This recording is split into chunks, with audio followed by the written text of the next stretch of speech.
নমস্কার বন্ধুরা, সবাই কেমন আছো? আশা করি সবাই ভালো আছো। আজকে একটা নেমন্তন্ন আছেই আমার বাড়ির পাশে, সেখানেই যাব। তাইতে তৈরি হয়ে গেছি। এই যে যাচ্ছি আমি আর অনু। তনুকে বাড়িতে রেখে এসেছি কারণ তনু ঘুমাচ্ছিল, না হলে তনুকেও নিয়ে আসতাম। তারপর এই যে তারপর নেমন্তন্ন বাড়িতে চলে আসলাম। দেখুন কত লোক রয়েছে নেমন্তন্ন বাড়িতে, সবাই খাওয়া দাওয়া করছে। আমিও টেবিলে বসে গেছি। এই যে অনু আর আমি বসে গেছি টেবিলে।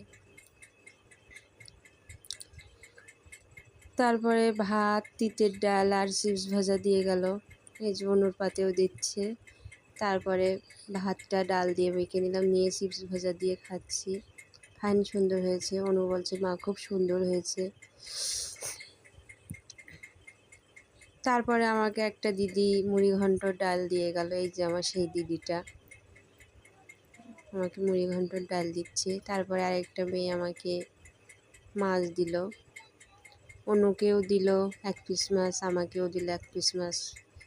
মাছটা খুব সুন্দর স্বাদ। তারপরে সর্বশেষ দইয়ের পালা, দই দিচ্ছে, মিষ্টিও দিচ্ছিল কারণ আমি মিষ্টিটা খাইনি, দইটাই নিলাম একটু, কারণ আমি কোনো জায়গায় সেমন দই টই খাই না। আজকে কি মন বললো তাই কি দইটা নিলাম। তা দইটার খুব সুন্দর স্বাদ। এই যে মুখে দেব। এবারে বাড়ি ফিরার পালা। এবারটা বাড়ি, তনুকে তো রেখে এসেছি, এই জন্য তাড়াতাড়ি করে মুখে ভাত দিয়ে তাড়াতাড়ি করে বাড়ি যাচ্ছি। অনুকে বলছি যে তাড়াতাড়ি বাড়ি চলো। আজকের মতন এই পর্যন্ত। সবাইকে টাটা।